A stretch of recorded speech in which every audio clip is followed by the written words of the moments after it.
short par 4. They're not big skiers. They're small. They're in places like Minnesota, Wisconsin, places like Virginia, north and south of what we divide our country in half. And we have that. Resorts the size of Breckenridge. Breckenridge is a little closer to St. Anton, but within the U.S., it's a big resort. Vail resorts, Mammoth Mountain, Squaw Valley, Jackson Hole, Wyoming, that go from everything from flat for a long ways, and you make one turn, you get off the lift, you make a turn, and you're at the bottom. To resorts like Jackson Hole, where you need to stop a couple of times because it's a long haul to the very bottom. So those create a little bit of challenge for us, and there's some diversity in that. Folks that are looking to ski off the green trails and off the beaten tracks, and getting a little bit of a backcountry experience or an off-piste excursion within the ski resort.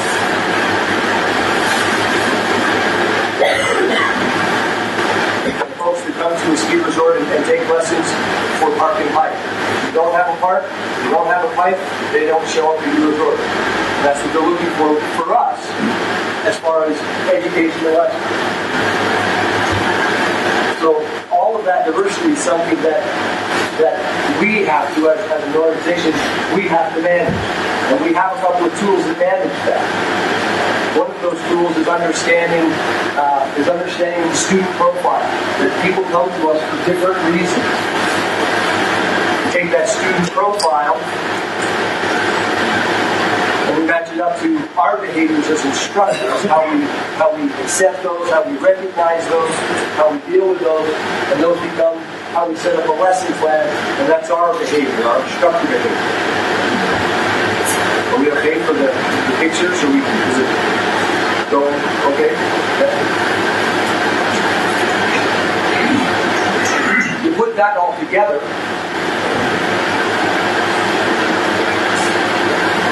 we have a partnership with Nordic. One partnership. This is a pretty good foundation, cornerstone for our belief system and the way that our teaching and our methodology is set up. There is a relationship between what the student brings to the table and what the instructor has as far as tools to accommodate them and meet their needs.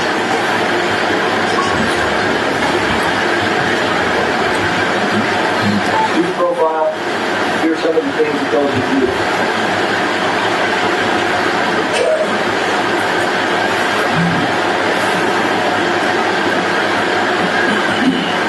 Those are things that we consider when we look at our students. Basing our lesson plan on what we think they need versus what they really want is the opposite. We need to make sure that we address what they need, what they want, making sure that we give them that versus just saying, this is what you need. We go through the process of finding out some of their background. Who are they? Where do they come from? Some of their beliefs and attitudes.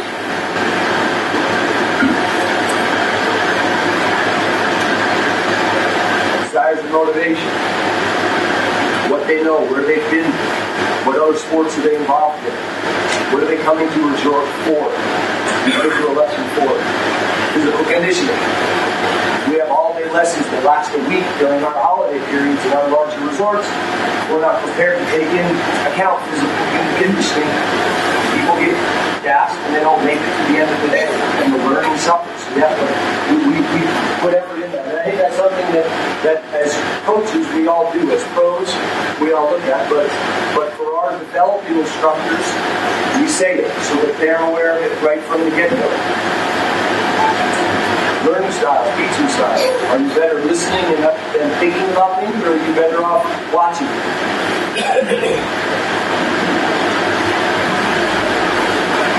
Emotional states. I think we can all relate to a family that comes skiing and drops the kids off, and there's a little separation anxiety. Managing some of the things that go into letting go of your kids for a full day. Being let go for a full day. Not knowing where your kids are within the ski resort for a full day.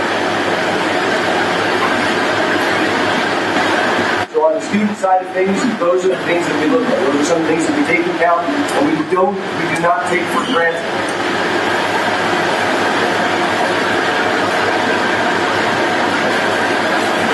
Instructor behavior. How do we go about addressing the students' ideas, what they have, their makeup, with how we can go about best preparing a lesson? And that gives us our teaching cycle. We introduce material. We assess the students' needs. Together we collaborate in establishing goals. We present our information how we can, addressing teaching styles and learning styles.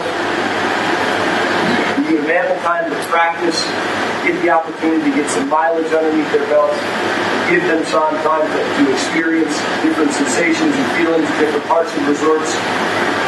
We make sure that it's clear and understood.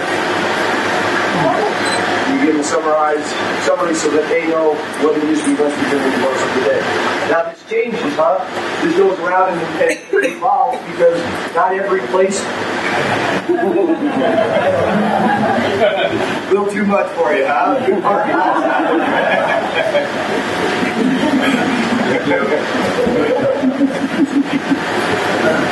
There we get it going again.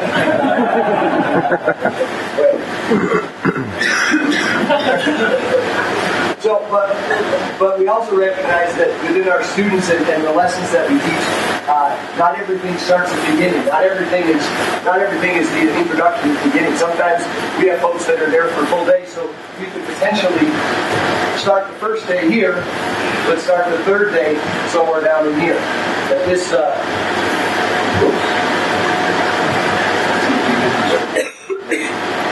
that this thing is fluid.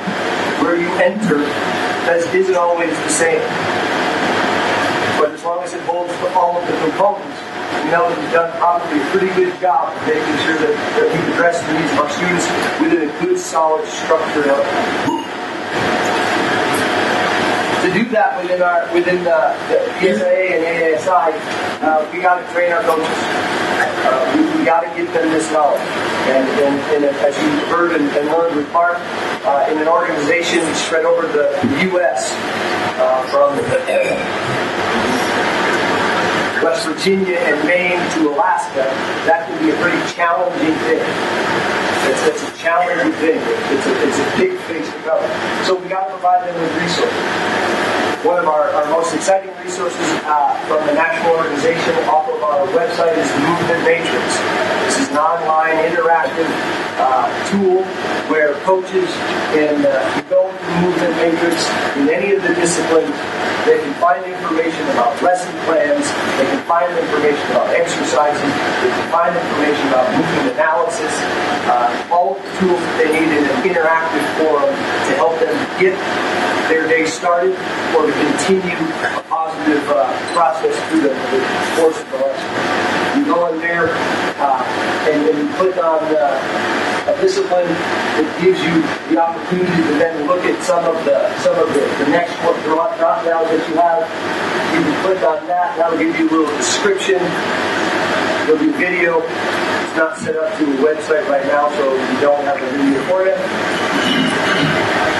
But that's the idea of the movement matrix. That is available to everybody here at Interski. If you go to thesnowpros.org,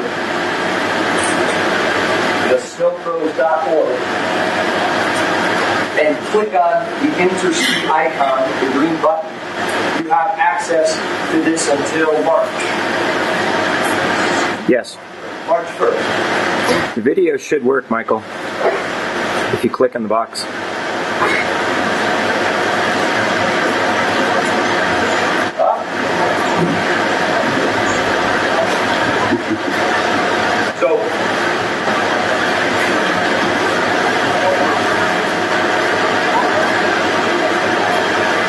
So there's just a potential.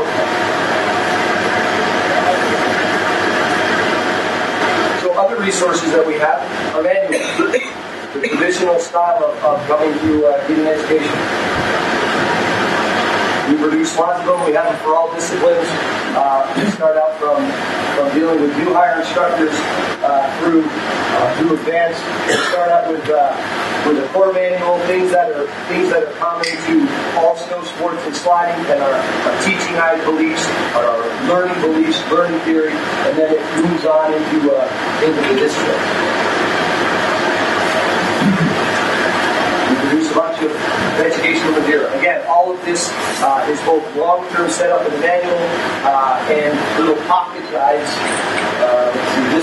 This here, these things about teaching and skiing, snowboarding, and riding, those are all good and bad. One side is good, the other side is bad, to give you a little bit of a barometer.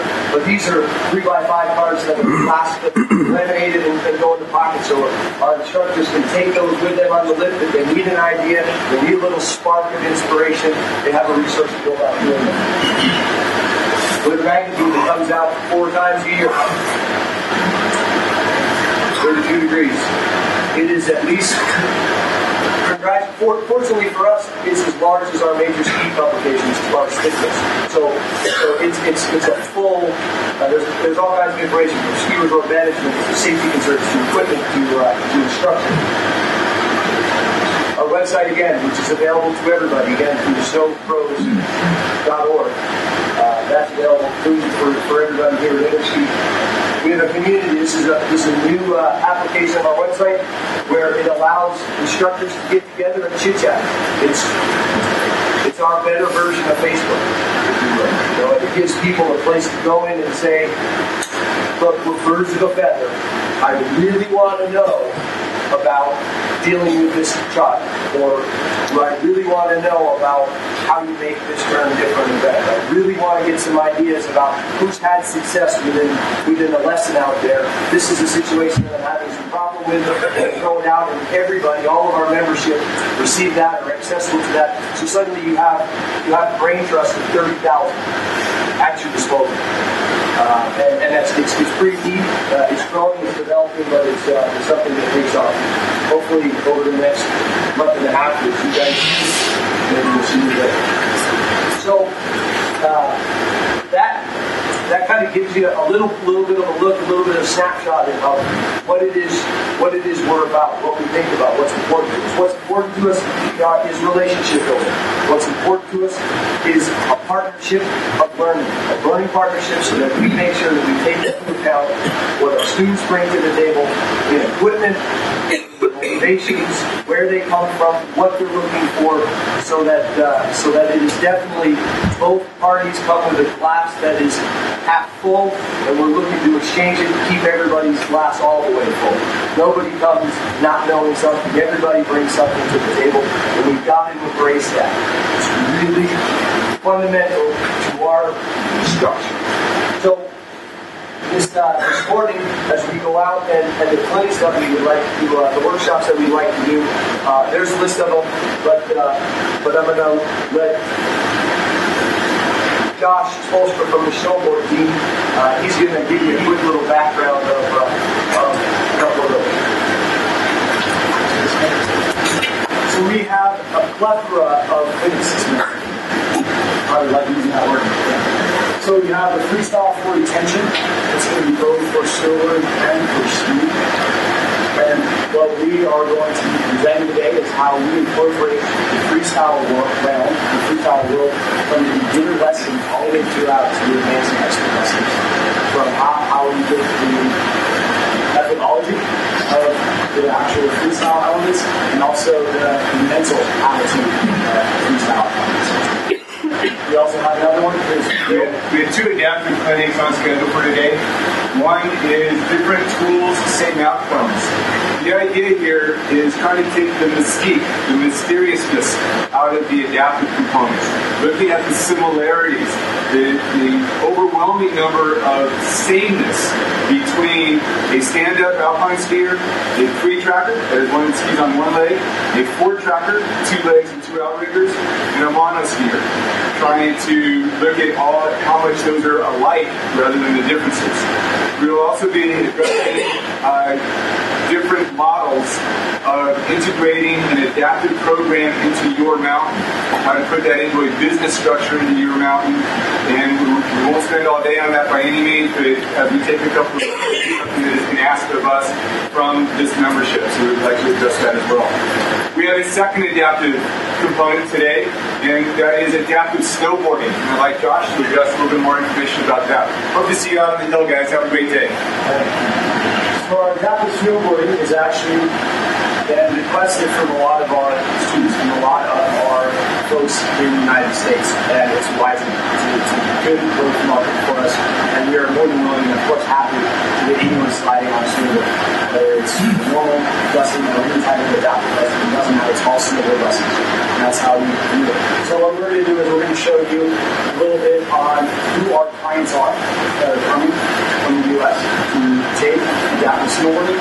And for most of you that do or do not have a snowboarding adaptive program, how we implemented it from the ones that never have had an adaptive program for snowboarding, and the ones that actually do have an adaptive snowboarding program, and how to develop and integrate and also advance your adaptive snowboarding lessons. Yeah, it's truly a grassroots. It's starting. This is 10 years in the making. Really come to fruition in the last 5 years. So we're very excited, very motivated. You're looking for me, Josh, in this clinic, and so I hope that you are ready to learn and have fun. We have Ross right here. Good morning, my name is Ross, and I'll just go through teaching that embraces technology. So we're looking at technology, and technology is continually changing. What we're seeing right now is new technology slipping into the ski industry in the form of rocket skis. Quick show of hands, who skis on rocket skis? Okay, this technology is coming down pretty strong in the US. What we really like to talk about here is the fact that technology is continually changing, and the way that we adapt what we do as instructors, changing what we do as instructors to meet the new technology changes. So we're going to do that from a skiing standpoint and also a telemark standpoint. Now from a telemark standpoint, we find that the rocket skis, this new technology, really suits us well. And it's almost our technology in that it allows, and I'll just quickly explain here, as we separate the skis, the back ski wants to dive on us sometimes in the telemark world. That technology neutralizes that diving ski. So it really suits us pretty well. Okay, so teaching to technology is not just about rocket skis. It's about the way we address rocker technology, the way we change what we do to suit that technology. Okay, so we'll be out there today doing Alpine clinics, downhill clinics, as well as telemark clinics. Yes, we're right there with snowboards, and in fact the snowboard guys have been hammering on this technology for a long time. So we cover all disciplines there. Coaching coaches and kids in the Nordic world. Okay, what we're doing there is going from the coaches to the kids and everything in between, and how we deal with working with those sorts of folks, how we look at the way we break down our Nordic components, the way we form relationships, the way that we deal with those from the coaching end of adults right through to the kids. So what we'll do with those, if there's any Nordic cross-country folk here, okay, what we're going to do is we're actually going to go out and meet at the flags, and we're not traveling today to a Nordic centre or another part of St. Christoph. We're not going there. I think we're going to spend a lot of time to get a group of